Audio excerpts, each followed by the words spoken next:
Yo quiero que pensemos en un acontecimiento que tiene lugar dentro de 8 días. ¿Qué hay dentro de 8 días? Hay elecciones, ¿cierto? Elecciones parlamentarias. Es decir, dentro de 8 días vamos a elegir representantes a la Cámara y vamos a elegir senadores. Tenemos un sistema bicameral en Colombia y por eso tenemos una Cámara Alta, una Cámara Baja, y estas elecciones se van a dar el próximo domingo. Ahora, ¿quiénes van a poder elegir? Los que tengan cédula. Sin cédula. No, y que la tengan inscrita. Y que la tengan inscrita. Bueno, hay dos requisitos. Uno es tener cédula y otra es tenerla inscrita. El que no la tenga inscrita puede votar igualmente, pero tiene que ir al lugar donde la sacó. ¿Cierto? Si quiere votar, tiene que ir al lugar donde la sacó. Y si no, no va a poder votar. Muy bien. ¿Por qué decir eso? Cuando hablamos de identidad, hablamos de pertenencia. Pertenencia, identificación. Mi hermano Alan decía la identificación con alguien. Al recibirlo en su casa, comer con alguien era decir: yo estoy de acuerdo contigo, yo acepto como tú eres y por eso te invito a pasar a mi casa y voy a compartir el alimento contigo. En la cultura hebrea, los hebreos no invitan a cualquier persona a pasar a su casa, no comen con cualquier persona, solamente comen con aquellos con los que se han identificado o se identifican plenamente, que se identifican con su manera de pensar o con su manera de obrar. Si ustedes recuerdan, cuando el Señor Jesucristo fue criticado, ¿por qué fue criticado? Porque comía con publicanos y pecadores, ¿cierto? Él se estaba identificando con ellos. No estaba identificándose con ellos en el sentido de aceptar las personas que ellos eran, sino que los aceptaba. En el fondo ellos también podían estar dentro de la familia de Dios a través de una transformación que solo iba a ser posible si Él se acercaba a ellos y permitía que ellos llegaran. Como iglesia del Señor necesitamos la identificación. Necesitamos saber a quién tratamos como hermano o a quién no. O sea, la relación fraternal no se da solamente por pasar por el umbral de una puerta. Solamente porque viene, entra, se sienta y comparte con nosotros este tiempo de instrucción, porque le canta al Señor, no podemos decir que esa persona sea un cristiano. Ahora, tenemos que definir en principio lo que es la iglesia del Señor. La iglesia del Señor somos todas las personas que en diferente lugar y tiempo hemos aceptado a Cristo como nuestro Señor y Salvador, independientemente de con quién se estén congregando. La congregación es una cosa, pero la iglesia es otra cosa. La iglesia es una sola, hay una sola iglesia del Señor. Los que hemos aceptado a Cristo como nuestro Señor y nuestro Salvador. Esa es entonces la iglesia del Señor, independientemente de dónde se esté congregando.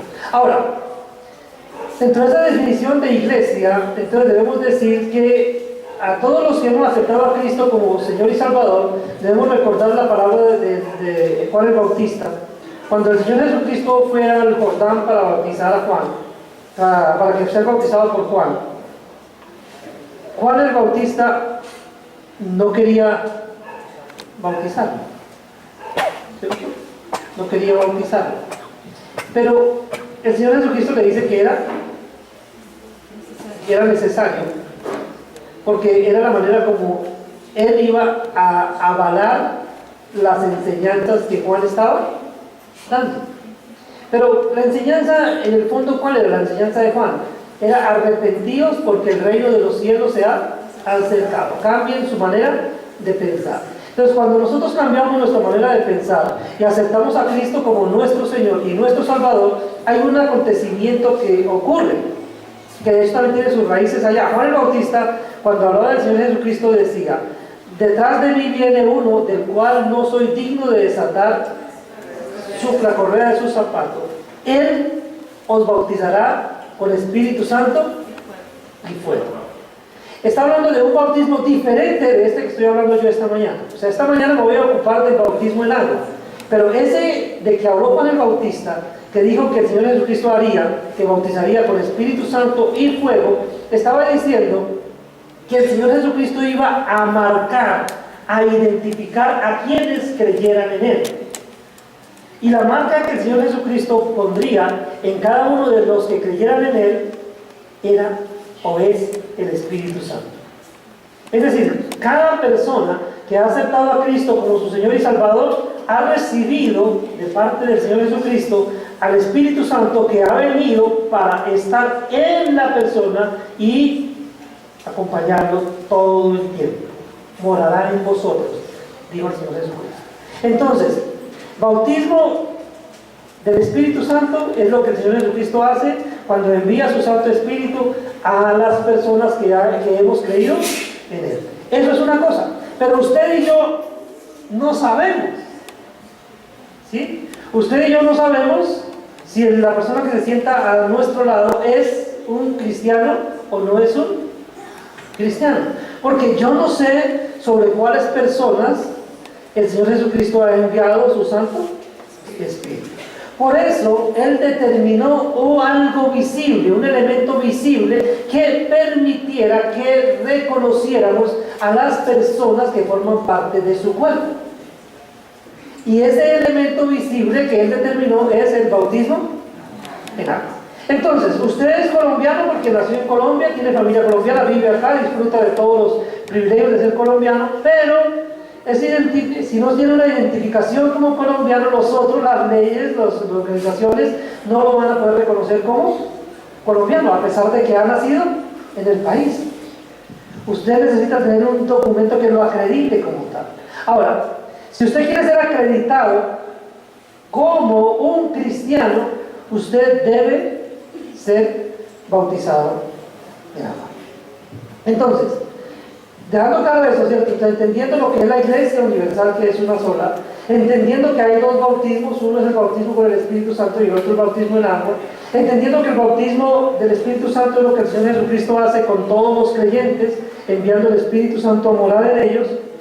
Entonces vamos a ocuparnos del tema de esta mañana, que es el bautismo en agua como señal o como la señal de identidad cristiana. ¿Por qué es importante que lo hagamos?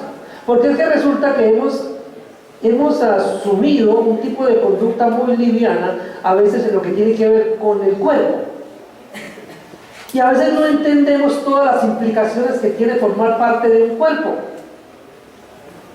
Y es que al formar parte del cuerpo estamos íntimamente unidos a otras personas. Y si estamos íntimamente unidos a otras personas, eso significa que tenemos responsabilidades con esas personas y que esas personas tienen responsabilidades también con nosotros.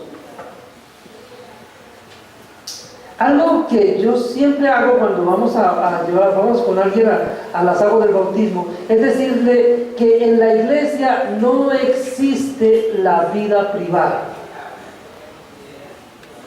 No existe la vida privada. Eso es algo que existe allá en el mundo, pero en la iglesia no existe tal cosa.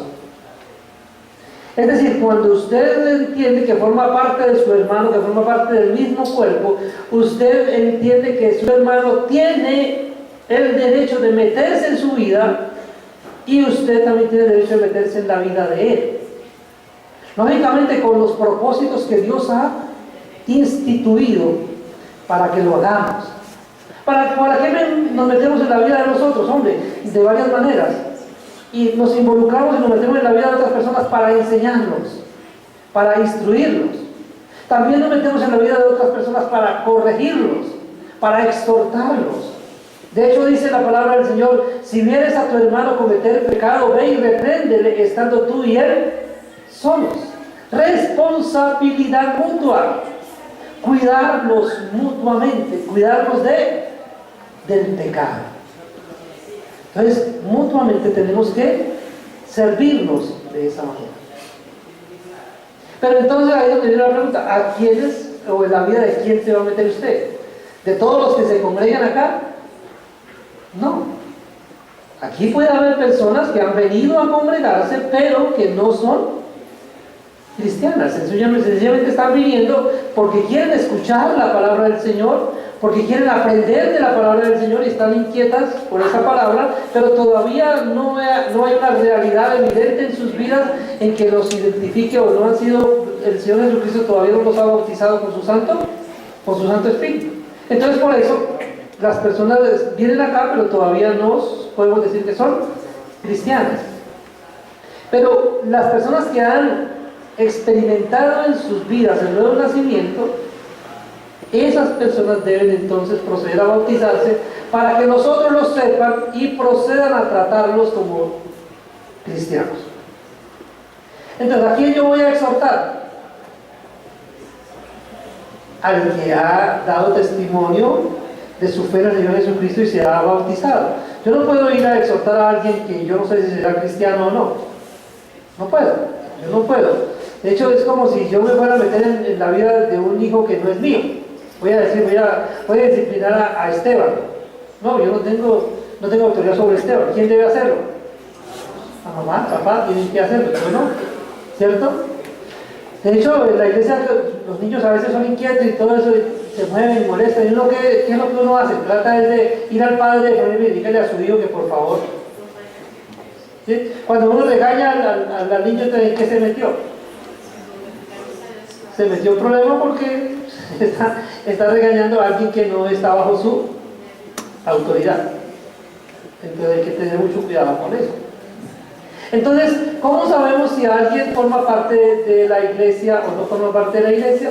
Por lo que la misma persona ha experimentado y lo que ha hecho. Entonces, la evidencia que tomamos bíblicamente, que podemos tener en cuenta para identificar a los que son cristianos, es el bautismo en agua. O sea, algunos piensan que solamente con que levante la mano y pase acá al frente y haga una oración y ya empieza a llamarlo hermano. Desafortunadamente ha sucedido así en algunos casos.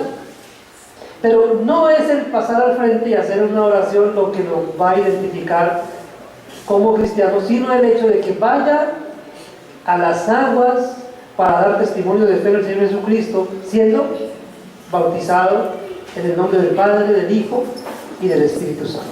Entonces, definición: el bautismo en agua es un símbolo de nuestra muerte, sepultura y resurrección con Cristo. Es también una identificación con Cristo. Al ser bautizado estoy testificando que soy creyente en Cristo, una persona salva y un discípulo de Él. Vamos a leer en Hechos de los Apóstoles, el capítulo 16.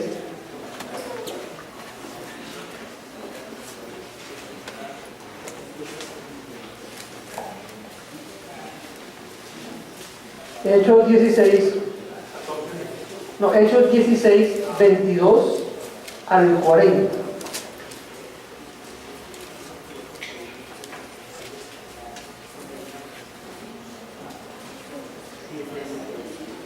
Hechos 16, 22 al 40.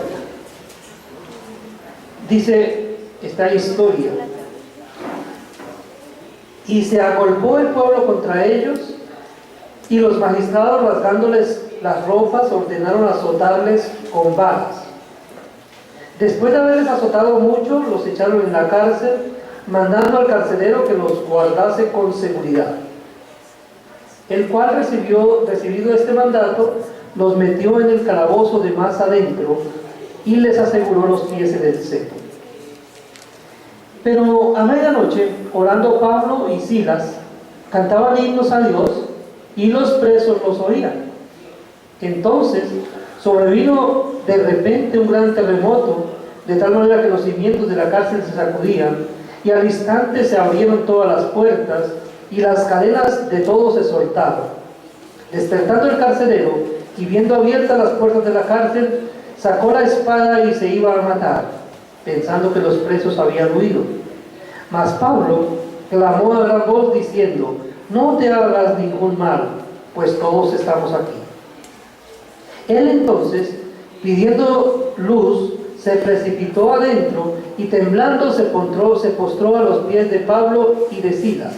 Y sacándolos, les dijo: señores, ¿qué debo hacer para ser salvo? Ellos dijeron: cree en el Señor Jesucristo y serás salvo tú y tu casa. Y le hablaron la palabra del Señor a él y a todos los que estaban en su casa. Y él, tomándolos en aquella misma hora de la noche, les lavó las heridas, y enseguida se bautizó él con todos los suyos. Y llevándolos a su casa les puso la mesa, y se regocijó con toda su casa de haber creído a Dios. Bien, vamos a dejarlo solamente hasta ahí este texto. Vamos a ver que aquí, digamos, el eje fundamental de lo que sucedió aquí fue la identificación que el carcelero de Filipo tiene con Pablo y Silvano. Pablo y Silvano habían estado predicando y por causa de la predicación del Evangelio fueron tomados prisioneros y enviados allí. El carcelero entonces tiene la oportunidad de relacionarse con ellos de una manera bien especial. Estaban estando presos, estando amarrados con cepos. Es que el cepo era un elemento que lo que hacía era amarrar los pies para evitar que ellos se pudieran mover, ¿sí? Pudieran huir. Estaban los pies en el cepo y en la noche un terremoto, las puertas de la cárcel se abren y el carcelero, asustado, lógicamente se asusta. ¿Por qué estaba asustado el carcelero? Porque él sabe que el precio de la huida de los prisioneros era su propia vida. Es decir, si los prisioneros no estaban, él iba a ser juzgado, iba a ser condenado, iba a ser muerto. Entonces, por eso él, cuando ve que las puertas están abiertas, él dice: ay, no, caramba, aquí como que mejor yo no espero que me maten, me mato yo mismo, y coge la espada para matarse él mismo, para como no padecer ese sufrimiento. Y Pablo y Silas entonces dicen: un momento, no, tranquilo, no se preocupe, aquí estamos todos. Una conducta que a él le impacta. Porque ¿qué sería lo lógico? Si la que están en la cárcel, las puertas se abren, ¿qué sería lo lógico que hicieran los prisioneros? Escaparse. ¿Por qué los prisioneros no se escaparon? Bueno, específicamente podemos decir de Pablo y de Silvano que ellos no se escaparon porque ellos estaban sujetos a la autoridad existente. Y la única manera que ellos entendían para poder salir de allí de la prisión era que fuera dictada la sentencia y ellos fueran declarados. De lo contrario, ellos no iban a salir de allí. El carcelero ve ese tipo de conducta, y ese tipo de conducta del cristiano que obedece la ley, que se sujeta a la ley y que está dependiendo de Dios, es lo que impacta la vida de este varón, y entonces este varón decide creer al Evangelio. Y como consecuencia de eso, o como evidencia de lo que él ha creído, ¿qué hace? Se bautiza. Entonces, por medio del bautismo en el agua se identifica con lo que Pablo y Silvano están enseñando, se identifica con su enseñanza. Es decir, cuando él se bautiza está diciendo: yo creo lo mismo que ellos creen, creo lo mismo. Es lo que él está diciendo por medio del bautismo. Y no solamente los acepta por medio del bautismo, sino también cuando les pone la mesa y pone los alimentos, y entonces dice: venga, vamos a comer juntos, y entonces está la señal de aceptación mutua, y entonces disfrutan de la cena. Entonces ellos se han identificado entonces como cristianos y fueron recibidos. Entonces ya para Pablo y Silvano ya saben que este hombre, este carcelero de Filipo y toda su familia ahora pueden ser contados como sus hermanos, porque han dado evidencias de serlo. Y la evidencia fundamental de ¿cuál es?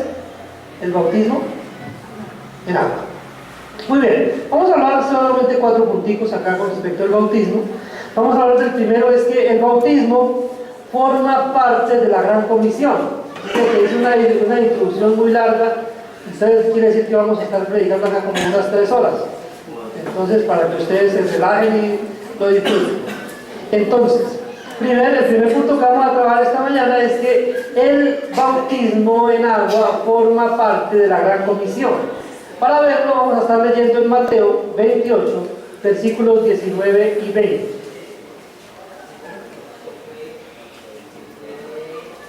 El Señor Jesucristo, hablando con sus discípulos, antes de ser tomado al cielo, dice, bueno, voy a leer desde el 18, ¿no? Mateo 28, voy a leer desde el 18.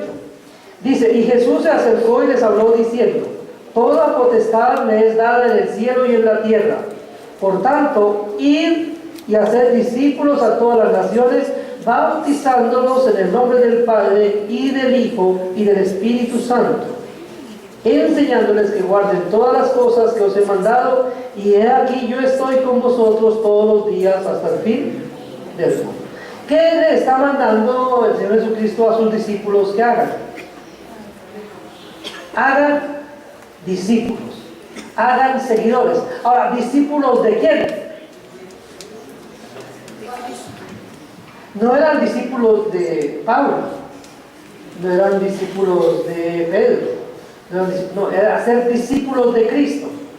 Pero esa es una tarea que solo la puede cumplir alguien que ya es discípulo de Cristo. Es decir, vaya y replíquese en otra persona. Vaya y trabaje con otra persona para que esa otra persona llegue a ser así como usted, uno que cree en el Señor Jesucristo. Pero una cosa que aparece ahí importante que dice el Señor Jesucristo que hagan es la identificación. Entonces dice bautizándolos, es una de las maneras de hacer el discipulado. Entonces bautizándolos en el nombre del Padre, del Hijo y del Espíritu Santo. Es decir, hagan que ellos se identifiquen con el Dios en el que ustedes creen. Ustedes y yo creemos en Dios, en un Dios que es Padre, Hijo y Espíritu Santo. Y es lo que predicamos y enseñamos. Y en la gran comisión el Señor Jesucristo entonces ordenó a sus discípulos ir a todas las naciones. Cuando les dice ir a todas las naciones, ¿qué les está diciendo? No pueden discriminar a nadie, ni por su condición racial, ni por su condición económica, ni por el país donde ha nacido, ni por el color de su piel. No se puede hacer ningún tipo de discriminación. Todas las personas tienen la misma aceptación delante de Dios. Por eso vayan a todas las personas. Por eso no podemos ser selectivos cuando presentamos el mensaje de salvación, sino que debemos hacerlo a todos. A todos. Y el Señor ordenó entonces hacer discípulos a todas las naciones. Primero, ir a las naciones significa que no es estarnos quietos en la congregación, porque a veces es cómodo, ¿cierto? Es cómodo estar aquí en la congregación sentaditos, escuchando la enseñanza y esperando que la gente venga. Y bueno, el Señor está trayendo gente, pero eso no es lo que Él nos mandó a hacer. Dijo que fuéramos allá. Tenemos que ir allá. Por eso el trabajo, por ejemplo, de Nuevos Horizontes, misioneros, gente yendo a personas que aún no han sido alcanzadas. Por eso estamos enviando personas en Ibagué y nos sostenemos, llegando a personas que aún no han sido alcanzadas. Estamos yendo a esas personas. Es ir y hacer discípulos. Entonces tenemos que ir y enseñarles todas las cosas que el Señor nos ha mandado. El Señor ordenó entonces que el bautismo era parte del discipulado. El bautismo es parte del discipulado. Ahora, aquí puede ir la pregunta que a veces da vueltas por allí. ¿Ustedes qué creen? ¿El bautismo es el fin del discipulado o el principio? Según lo que vimos acá en la historia del carcelero de Filipo, llegó Pablo y Silas y entonces le dijeron al carcelero, no, hasta que no conozcas toda la teología cristiana no puedes ser bautizado. ¿Sí? ¿Le dijeron así? No, cierto. Solamente usted cree en Cristo como su Señor y Salvador. Si usted cree en Cristo como su Señor y Salvador, usted está listo para ser bautizado.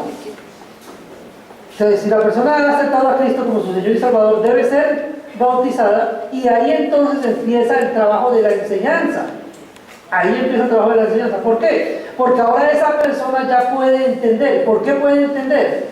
Porque esa persona tiene el Espíritu Santo de Dios. Si ha aceptado a Cristo como Señor y Salvador, tiene el Espíritu Santo de Dios morando en ella, y ese Espíritu Santo le ayuda a entender la palabra de Dios. Dice que las cosas espirituales no las puede entender el hombre natural, y para él son locura, porque esas cosas deben ser discernidas espiritualmente. Es lo que nos dice la palabra. Entonces, ¿a quién le enseñamos la palabra? ¿A quién le enseñamos la doctrina? A los que han creído. ¿Y cómo sabemos si han creído? Porque se han bautizado. Entonces, en el caso del carcelero de Filipo, su discipulado empezó entonces cuando creyó, y el siguiente paso fue cuando fue bautizado en agua, y ahora entonces lo están tomando como un miembro de la iglesia, y la iglesia está trabajando en la vida de esa persona, siendo instrumentos de Dios para que esa persona pueda crecer espiritualmente. Entonces forma parte de la gran comisión. Pero debemos entender que el bautismo en agua es un acto simbólico. Bueno, esta mañana estuvimos participando de un símbolo, ¿cierto? Estamos viendo símbolos. El pan y el vino como símbolos del cuerpo de Cristo y de la sangre de Cristo. El bautismo como acto simbólico, vamos a mirarlo entonces en Colosenses, carta de Pablo a los Colosenses, en el capítulo 2, Colosenses 2, versículo 12.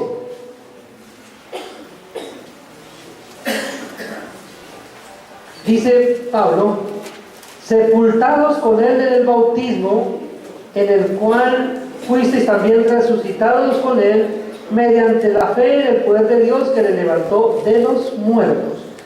Sepultados con él en el bautismo. La misma palabra bautizo dice lo que se debe hacer. Esa palabra se usaba en el contexto en el que se escribe el Nuevo Testamento. Había algo que hacían con las telas. Las telas las tenían, ¿cierto? Para cambiar su color o para darle el color que ellos querían. Entonces preparaban la tinta, luego cogían la tela ahí, la sumergían dentro del agua y luego la sacaban. Luego, cuando la tela salía del agua, su color había cambiado porque había absorbido la tinta que estaba en el recipiente. Entonces, bautizar significa sumergir. Por eso entonces cuando hablamos de bautizar a veces preguntan, pero ¿cómo podemos bautizar a alguien? ¿Cómo se bautiza? No, pues lo hacemos siempre, nosotros tratamos de hacerlo siempre por inmersión. Siempre tratamos de que sea por inmersión, es decir, vamos con las personas a un lugar donde haya aguas y allí sumergimos a la persona en el agua y sale el agua. Al sumergirlo en el agua, ¿qué está simbolizando? Que está muriendo con Cristo, muere con Cristo. Y al salir del agua, ¿qué está simbolizando? Que ha resucitado. Entonces, lo que una persona hace cuando se bautiza es decir, yo también soy uno que estuve muerto, pero que ahora he resucitado. Quiero contarles que ahora tengo vida eterna porque el Señor Jesucristo ha hecho una obra especial en mí. Yo le he aceptado como mi Señor y Salvador y Él ha enviado su Santo Espíritu. Su Espíritu mora en mí y yo soy una nueva criatura, tengo vida eterna y por eso he venido a contárselo. Y este acto ceremonial que están ustedes presenciando es mi testimonio de que he nacido de nuevo. ¿Sí? O sea, el bautismo no cambia nada espiritualmente. El bautismo evidencia lo que ya ha sucedido espiritualmente. Volvemos al carcelero de Filipo. Él no creyó cuando fue sumergido en el agua, cuando fue bautizado. Él creyó antes.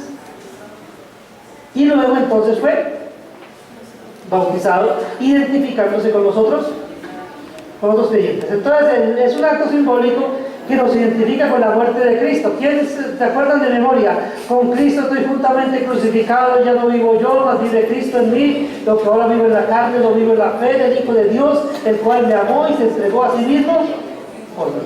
Yo estoy identificado plenamente con Cristo. Ya no vivo yo, sino que ahora Cristo vive en mí. Me he identificado plenamente con Cristo. ¿Cómo saben ustedes que lo he hecho? Porque fui a las aguas y di testimonio público de mi fe en el Señor Jesucristo. Entonces no se identifica con la muerte de Cristo, pero no se identifica también con la resurrección de Cristo. Pero debe quedar bien claro, el bautismo en agua no produce la vida eterna. ¿Correcto? El bautismo en agua no produce la vida eterna. El bautismo en agua evidencia que la persona que está allí tiene vida eterna. ¿Sí? No produce la vida, pero la muestra. Es la manera como alguien que tiene vida eterna se muestra ante otros para que lo acepten dentro de la comunidad cristiana y ahora trabajen en su vida. ¿Amén? Es un acto simbólico entonces. Fue modelado por el Señor Jesucristo. Vamos a ver en Mateo 3. Ya lo mencioné hace un ratito, pero vamos a volverlo a mirar. Mateo 3, versículos 13 al 17.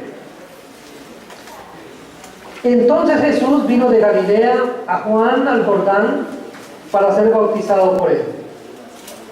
Mas Juan se le oponía diciendo: yo necesito ser bautizado por ti, ¿y tú vienes a mí? Pero Jesús le respondió: deja ahora, porque así conviene que cumplamos toda justicia. Entonces le dejó. Y Jesús, después que fue bautizado, subió luego del agua, y he aquí los cielos le fueron abiertos, y vio al Espíritu de Dios que descendía como paloma y venía sobre él. Y hubo una voz de los cielos que decía: este es mi Hijo amado, en quien tengo complacencia.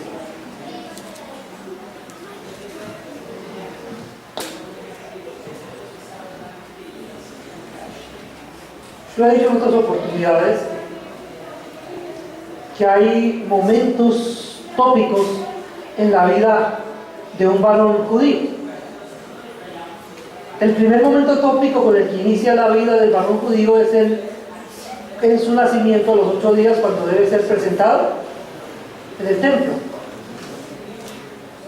Y empieza un proceso de 12 años en los que ese varón está bajo la tutela, la dirección y el cuidado de la madre. Cuando se cumplen los 12 años, es necesario que ese varón deje de estar al cuidado de la madre y pase al cuidado del padre. Y ellos hacen una ceremonia que se llama el Bar Mitzvah. Y en esa ceremonia ellos reconocen que ese varón ya es responsable moralmente, le permiten ya el ingreso a la sinagoga y ahora es tratado como un adulto, pero está bajo la tutela del padre.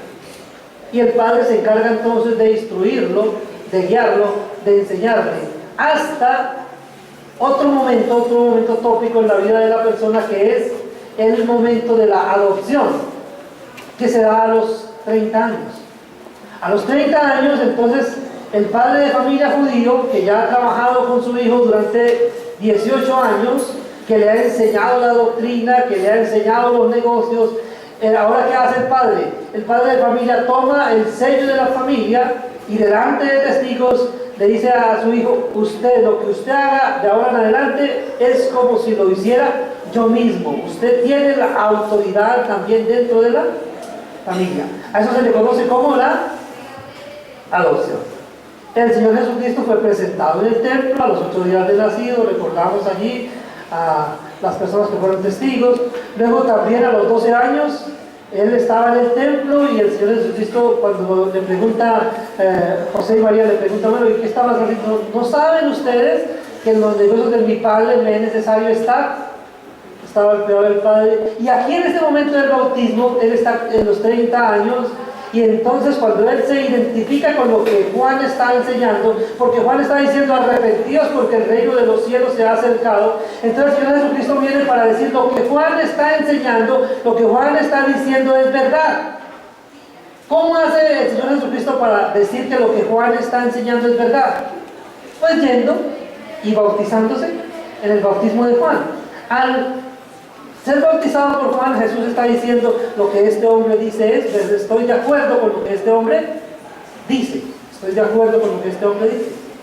Pero en ese mismo momento entonces viene la adopción para el Señor Jesucristo. Y entonces los cielos le fueron abiertos, el Espíritu Santo de Dios desciende sobre él como paloma, y hay una voz del cielo que dice: este es mi Hijo amado, en quien tengo complacencia. Lo que este varón haga de ahora en adelante es como si lo hiciera yo. ¿Quién está diciendo? Dios el Padre está diciendo: lo que mi hijo haga. Él está presentándole a la gente a su hijo. Este es mi hijo, y lo que él haga es como si lo hiciera yo mismo. Por eso el Señor Jesucristo, cuando se va tomado al cielo, ¿qué dice? Toda potestad me ha sido dada en el cielo y en la tierra. Mi Padre me ha autorizado para hacer lo que estoy haciendo. Entonces aquí vemos que el Señor Jesucristo a ustedes modeló el bautismo como un acto de identificación con el mensaje. El Señor Jesucristo, al ser bautizado, se identificó con el mensaje de Juan el Bautista. Cuando usted y yo nos bautizamos, nos identificamos entonces también con el mismo mensaje, pero más que identificarnos con el mensaje, nos estamos identificando con Cristo mismo. Fue modelado por Jesús. Y terminamos esta mañana hablando de que el bautismo fue practicado por los apóstoles. Cuando uno sigue la historia bíblica, uno ve en el Getsemaní, cuando el Señor es tomado prisionero, sus discípulos huyen, el Señor le dice a Pedro: tú me vas a negar antes de que el gallo cante hoy, me vas a negar 3 veces. Y efectivamente Pedro negó al Señor Jesucristo, estaba asustado, le van a hacer lo mismo que el maestro.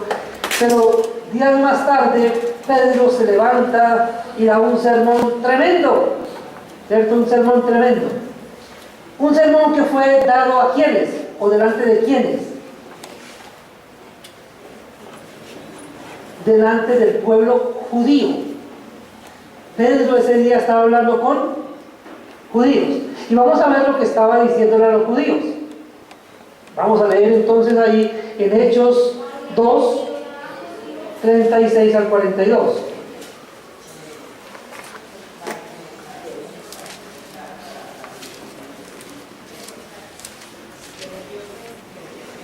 Dice: a este Jesús resucitó Dios, de lo cual todos nosotros somos testigos.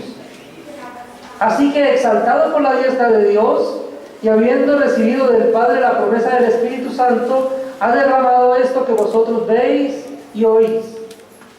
Porque David no subió a los cielos, pero él mismo dice: dijo el Señor a mi Señor, siéntate a mi diestra, hasta que ponga a tus enemigos por estrado de tus pies.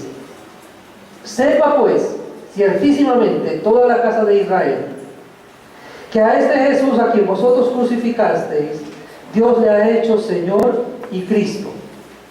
Al oír esto, se compungieron de corazón y dijeron a Pedro y a los otros apóstoles: varones hermanos, ¿qué haremos?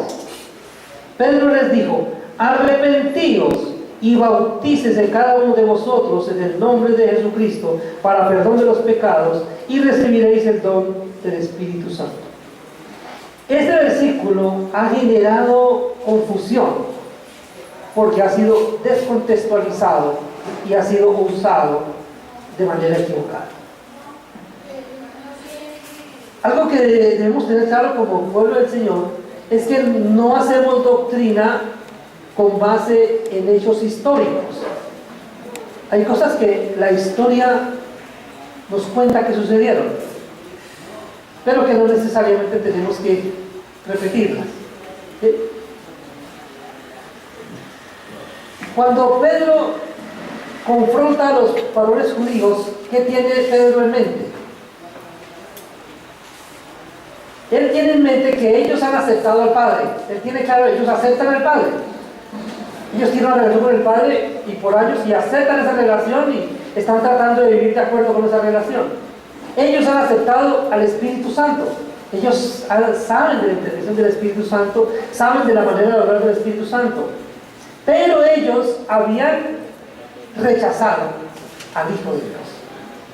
Dice el Evangelio: a lo suyo vino y los suyos no le recibieron.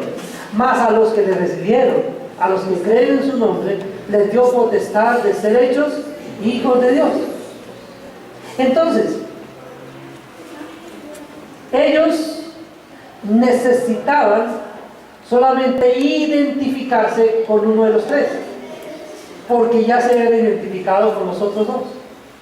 Ellos se habían identificado con el Padre y se habían identificado con el Espíritu Santo, pero no se habían identificado aún con el Señor Jesucristo. Por eso el énfasis de Pedro, ¿cuál es? Bautícese cada uno de vosotros en el nombre del Señor Jesucristo para perdón de pecados. ¿Por qué dice Pedro eso? Sencillamente porque no hay otro nombre bajo el cielo dado a los hombres en que podamos ser salvos. Si ellos no aceptaban a Cristo como su Señor y Salvador, no iban a ser salvos. Así hubieran aceptado al Padre y al Espíritu Santo. Necesitaban aceptar a Dios pleno, Padre, Hijo y Espíritu Santo. Solo les faltaba el Hijo, por eso les dice: bautícese en el nombre del Señor Jesucristo para perdón de pecados. Ahora, no les está diciendo en ese caso que se bauticen en agua para perdón de pecados. No, les está diciendo: crean en el Señor Jesucristo, acepten al Señor Jesucristo. Es diferente. Entonces, Pedro ordena a los judíos que se bautizaran, ¿cierto? Pero ese bautismo el bautismo en agua que ellos iban a hacer después era la evidencia de que ellos habían aceptado a Cristo como su Señor y Salvador. Entonces, para evidenciar lo que estaba pasando en su corazón, para saber cómo debía tratarlos y para ser añadidos a la comunidad cristiana. Entonces, Pedro, como responsable de la comunidad cristiana, necesitaba saber quiénes eran creyentes. ¿Cómo lo sabía? Sencillamente porque iban y se bautizaban. Ahí se identificaban.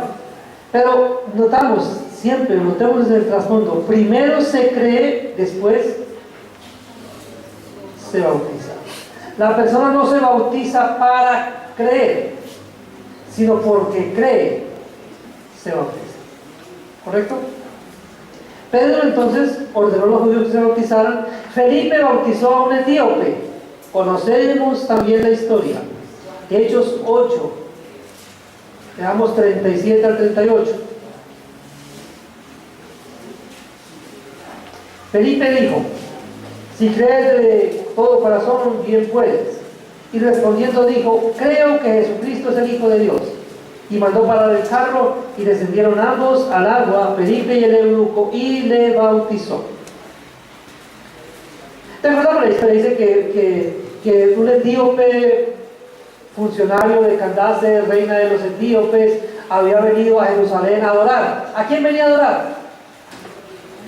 Entonces, ese era un talón, pues es probable que haya sido un judío de los de la deportación, que estaba sirviendo allí como estado de la reina y estaba como funcionario, o de pronto un prosélito, alguien que se había convertido al judaísmo y entonces había ido a Jerusalén a adorar, porque era una orden para los varones judíos que fueran a Jerusalén por lo menos una vez en el año en una de las 3 fiestas principales. Y en eso estaban, y por eso este hombre había descendido a Jerusalén. Cuando regresaba, iba leyendo al profeta Isaías, y se le acerca Felipe y le dice: uy, pero ¿entiendes lo que lees? ¿Y qué dice el etíope? Pero ¿cómo voy a entender si nadie me explica? Y entonces Felipe se sube al carro del etíope y empieza a predicarla, a enseñarle. Desde ahí, desde el libro de Isaías, entonces le presenta al Señor Jesucristo como el Señor y Salvador para su vida. Y este hombre acepta esa enseñanza. Este hombre cree que lo que Felipe le está predicando es la verdad. Acepta a Cristo. Y ahora dice: bueno, ¿qué sigue ahora? Aquí hay agua, dice. Yo me quiero identificar como cristiano. Aquí hay agua. ¿Qué impide que sea bautizado? ¿Qué le dice Felipe? Bueno, ¿tú crees? Si crees, puedes ser bautizado. Entonces, Felipe bautizó a un etíope que había creído al Evangelio sin pedir ningún otro requisito. Es decir, acá no le dijo: tienes que hacer un curso de catecúmenos hasta que conozcas las doctrinas principales de la iglesia y ahí sí te vas a identificar. No, le dijo: si usted cree en el Señor Jesucristo, lo aceptó como su Señor y Salvador, venga, voy a bautizarlo. Necesita identificarse con la comunidad cristiana. Lo hizo Felipe. También lo hicieron Pablo y Silvano. Ya leímos la historia de Pablo y Silvano. ¿Cuándo bautizaron Pablo y Silvano al carcelero de Filipo y a su familia? Cuando el carcelero de Filipo y su familia dieron testimonio de haber creído en Cristo como su Señor y Salvador. Cuando ellos dijeron que creían, entonces Pablo y Silvano les dijeron: venga, vamos a bautizar. Entonces, mis queridos hermanos, si aquí dentro de la congregación hay alguien que todavía no se haya bautizado, es bueno que se pregunte por qué no lo ha hecho.